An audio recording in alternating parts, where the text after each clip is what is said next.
In this chapter, let us learn to define functions in Python programs, passing values to functions as well as returning a value from functions.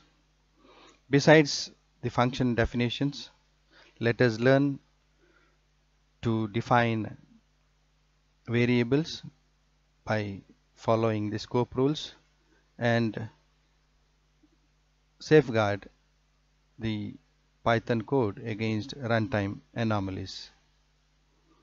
After completion of this chapter, you will be able to explain the benefits of functions in Python programming as well as the design of modular programs. Also, you will be able to develop programs involving functions with or without parameters, obeying scope rules, and using the elements of Python exception handling. In this video, let us learn to define functions by following the syntax. Let us understand the program execution sequence with function definitions and list out the benefits of having functions in programs. At the same time, let us learn to pass values to functions as well as the mechanism of parameter copy between actual and formal parameters by taking suitable examples. A function is a self-contained program segment that carries out specific task. For example, calculation of a factorial of a given number. It is a small task which can be implemented or developed as a function which takes the number as a parameter of a function and calculates the factorial of that number and returns the factorial as a result. Let us consider this example.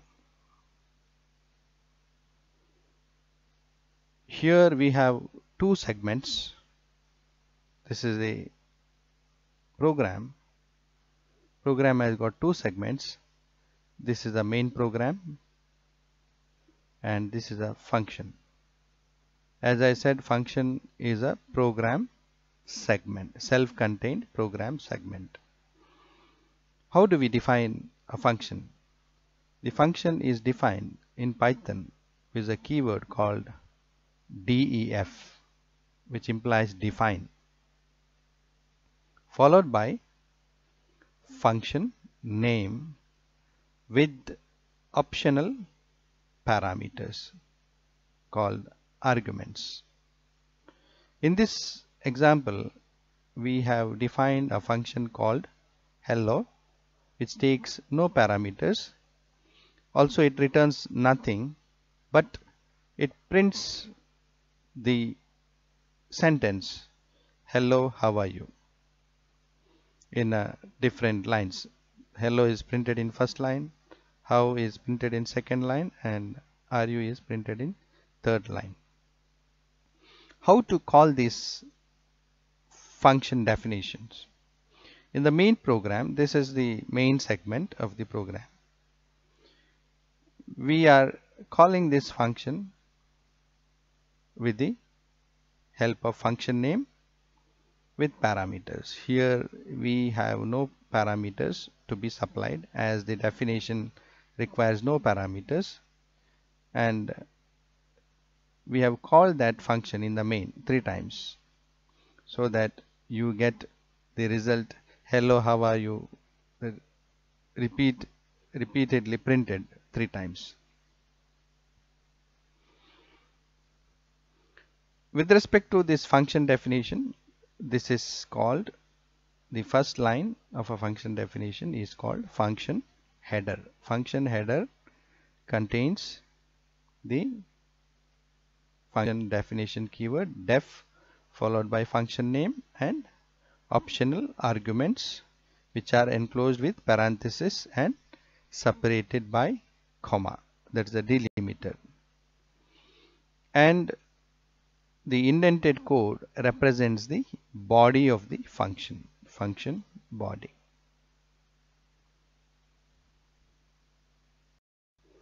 Execution sequence of a function.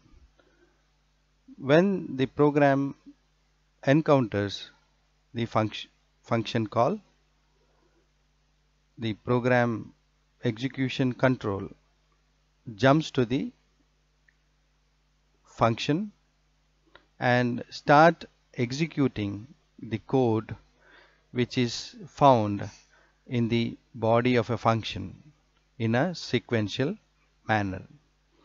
Once the program control reaches the end of the function, the program execution control returns to the line which follows the function call in the called function, that is normally a main program in the previous example. In this way, the previous example, we have hello how are you that is being printed 3 times, as the hello function is called 3 times. The program control jumps to the function 3 times as there are 3 function calls. What are the advantages of defining functions? The major advantage is we can group the code that gets executed multiple times. Let us take up the scenario of computing binomial coefficient. Binomial coefficient needs the calculation of factorial 3 times. That is factorial of n minus r, and factorial of r. And if we write a program, we need to repeat the code which calculates the factorial of a number at 3 different places in order to estimate or calculate the binomial coefficient. That factorial code is being repeated 3 times. What are the limitations of such code? If you repeat a code at multiple places, the program would become lengthy in terms of lines of code. Definitely it leads to poor readability for another programmer, and also unnecessary duplication of a code. Simply copy paste of the same code with minor variation again degrades the readability of the program. How we can overcome these limitations? We define a function which calculates the factorial. It takes the parameter and returns the factorial. Parameter is a number and returns the factorial. And we can make a call at 3 times by supplying the 3 different values. Factorial, that is the n, then supply a parameter n minus r, and finally r. And then use an arithmetic expression to calculate binomial coefficient. With this way, we can have a short code in terms of number of lines, and also we can avoid the duplicating of code at multiple places. This is the major advantage of reusing the code. That is also called as a code reusability. We can reuse the same code at multiple times without the repeating same code at multiple places. And the secondary benefits are readability. As I said, it reduces the number of lines and thus it improves the readability of the program. And second benefit is a easy maintenance. If you want to change a code, you can directly change the code of that function. You don't have to alter the main program.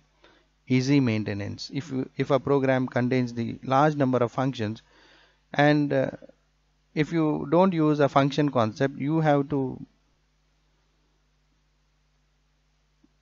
terminate the function program execution, and then you have to maintain that program.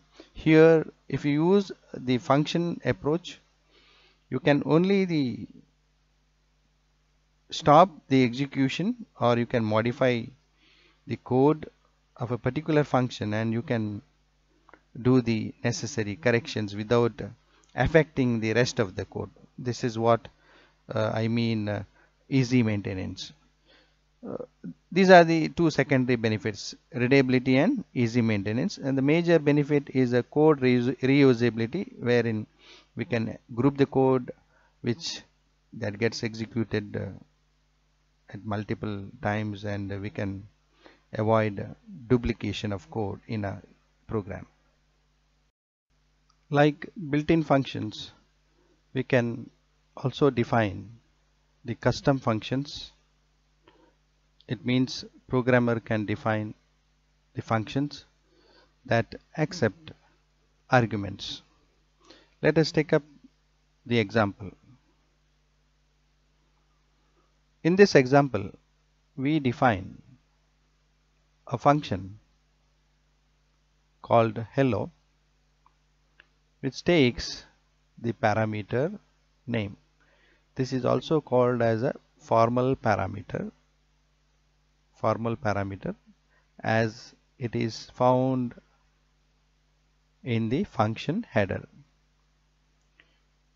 In this function header or function definition, we have only one parameter, that is called name, and the body consists of a single statement, print hello and the parameter name with the concatenation operator.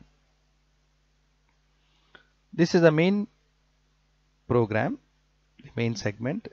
The function is being called 2 times, and the parameter that we are supplying in the function call, this is function definition, this is function call, this is called as a argument.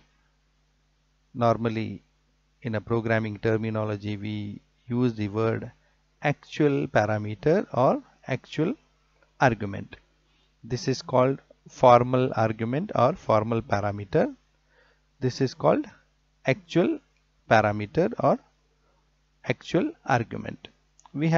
As we had a single parameter at the function definition, we need to supply actual value to the parameter. That's why we use the word actual parameter. This is the actual value that we are supplying. Here we are supplying Alice. Alice is the actual value that is copied to a parameter name. This is the parameter name. This is the argument.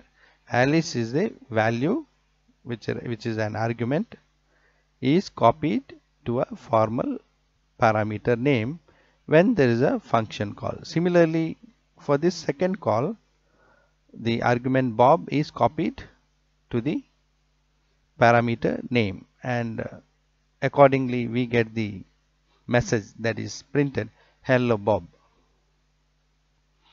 Formally, a parameter is a variable that an argument is stored in when a function is called. Similarly, the argument is a value or a variable that is supplied to a function when there is a function call.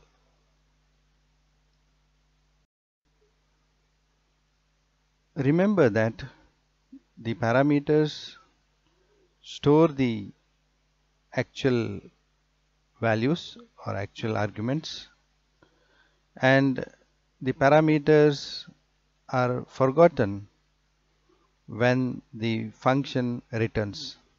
It means that if you use the parameter in the main,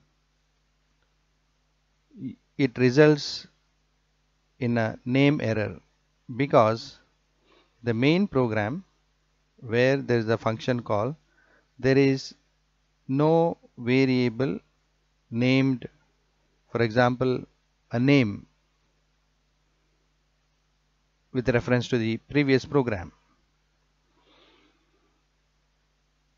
Thus, the variable name is not accessible in the main program. It is accessible only within the function that is surrounded with the function header with the parameter name. That is also called as a scope. The scope of a parameter is confined to a function definition only.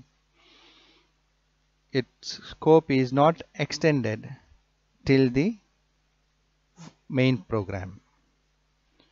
Thus, the programmer need to remember that the parameter which is found on the function header is accessible only within the program, which cannot be used in the main program.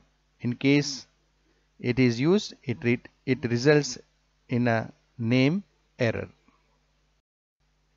Let us consider the first example, guessing the number game. What is this game? This is a simple game wherein we write the secret number and we ask the person to guess the secret number. At the same time, we will not give the infinite opportunities to the person to guess the number. We give a limited options, maybe 5 rounds or 7 or 10. And for every guess, if he guesses the same secret number, yes, he is the winner. If he doesn't guess the correct number, then we will give a hint or a clue saying that your guess number is less than the secret number, or the guess number is above the secret number. And this will be repeated for the number of times, maybe 5 opportunities or 7 opportunities. Within those opportunities, if he doesn't tell the secret number, he is the loser. How do we write a program? Basically, we have to use the random method or a random function to generate one random number between a range, let us say 1 to 10 or 1 to 20, so that we get a secret number. And then for the number of opportunities, let us say 5 opportunities for the person to guess, or 10 or 7 or whatever, we ask the person to enter the number from the console. And then let us check the entered number with the key element, key secret number, and if it is less, we print a message. We give a hint saying that guess number is less or guess number is more. And if it is equal, we stop the further opportunities for him because he has already guessed the number, and we congratulate the person saying that you have guessed the number. And if he doesn't guess the number with the number of opportunities given to him, we will give a regret message saying that you are unable to guess the secret number. Let us take up this program.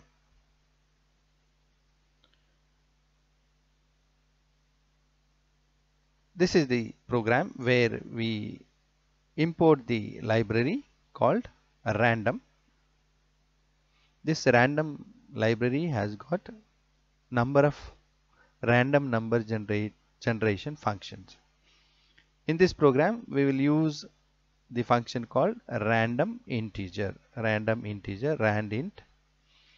Randint function will takes 2 arguments here in this program. One is the random number that is to be generated between lower bound and upper bound.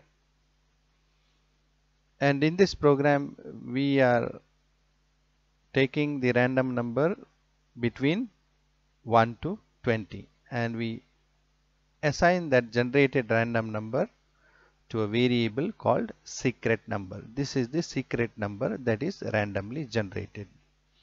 And then we give the opportunities for the user, wherein we are using the looping statement, and we give the 7 opportunities for each guesses taken in the range 1 to 7. That means we give him 6 opportunities. This range is from 1 to 6. 6 times this for loop will be executed.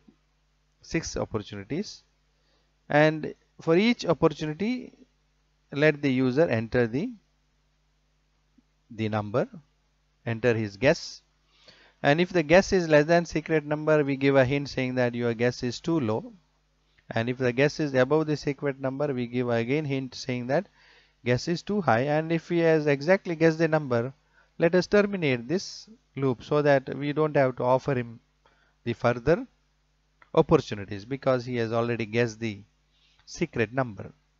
And once this guessed number is equal to secret number after all the opportunities, or even in the instance of the loop termination, if guess is equal to secret number, we congratulate him with the message saying that you have guessed the number and the number is this. And if there is no termination of loop with the correct guess and for loop is terminated because of it has given all the 6 opportunities, for loop is terminated because of that it has considered all these 6 opportunities, we can we can send a regret message now saying that whatever number the secret number is not guessed properly, and we can even give the secret number. Here in this program we are giving the secret number. You have not guessed the number, and this is the secret number. This is a simple game that we can play with the computer with this code. Now let us develop a simple program to generate square and a square root of a given number. To write this program, we have to use a math library of Python. We use the import statement to import the math library, and then we use the square root function to get the square root of a number. Here is the program. We import a math library, and we are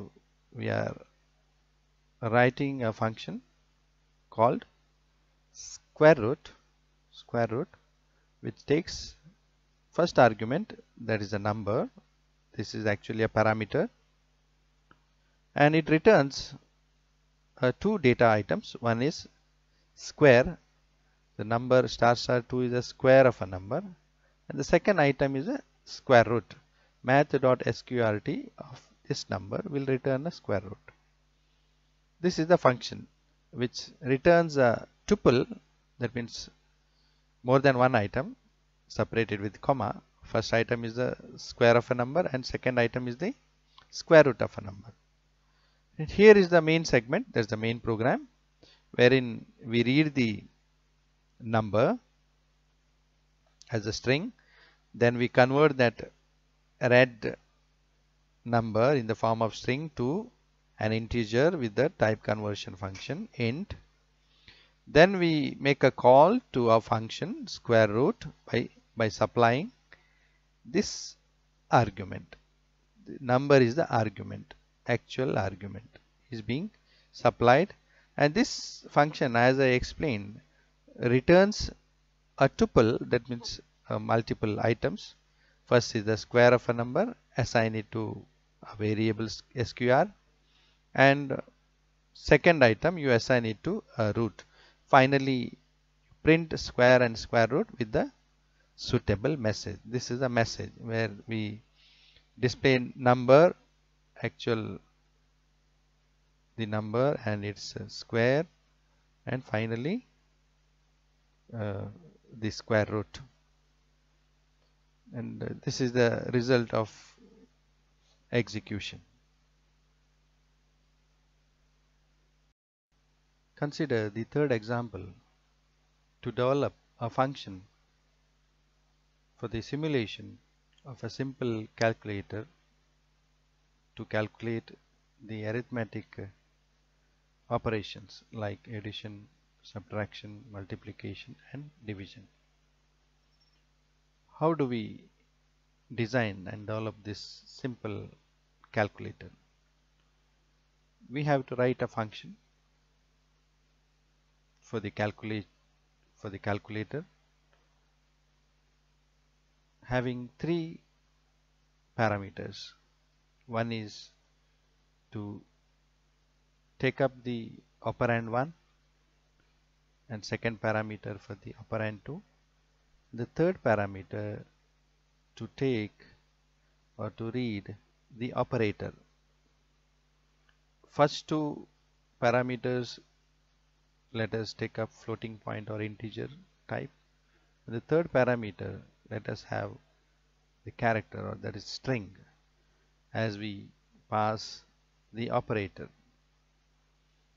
And we use if else structure, if else if structure, to check the operator, whether it is plus, minus, division operator, or star multiplication. And based on the operator, we will return the value. In case of addition, plus, we add and return, and similarly for subtraction and other operators. And we define a main program. We read two numbers from the user, and also we read the operator, that is a character, from the operator, and we make a call to a function calculator by supplying operand 1, operand 2, and the operator, and we get the result which may be displayed on the screen. Here is the program. This is the function calculator, which takes two operands, that is the first number and second number, and the third parameter is operator, and we use else if ladder structure to check whether the operator is a addition, plus we return the sum of first number and second number. If it is minus, we subtract and return fnum minus snum, and if it is star, multiply and return the result. And for the division, you divide first number by second number. And finally, for the default, if some other operator is supplied in the function call, let us return the message called invalid operator. This is the main program segment. We read two operands, operand 1 and operand 2. We read operator also, character, and then we make a call to a function calculator by supplying the arguments operand 1 and operand 2 and the operator, which are copied to first number, second number, and operator respectively. And if the type of the result is a string, that's in case this happens when there is an invalid operator that is being supplied, we print the result saying that invalid operator. If the type of result is not of a class str, if it is of a class float, then we display the result saying that result of particular operation involving these two operands is the result. So this is the tuple containing all these values: operator, operand 1, operand 2, and the result. Result of operator, that is operation on two operands, is the result. This is how correspondingly we have listed the arguments. for the print function as a tuple. Here is the sample execution snap wherein we are supplying two numbers and the operation star, and we have a result of multiplication. To summarize, the function definition or the development of program with multiple functions facilitates the modular programming, wherein the programmer can divide the complex problem into number of subproblems, and each subproblem may be implemented with the help of or by defining suitable function. The function has many advantages. The primary advantage is code reusability, wherein the length of code, that means number of lines, may be reduced by defining a function for a code which appears repetitively in a program. The secondary benefits are easy maintenance as well as the readability. The programmer can also define functions with parameters and without parameters. And by this time, you are in a position to write programs involving functions to improve the efficiency of code in terms of number of lines.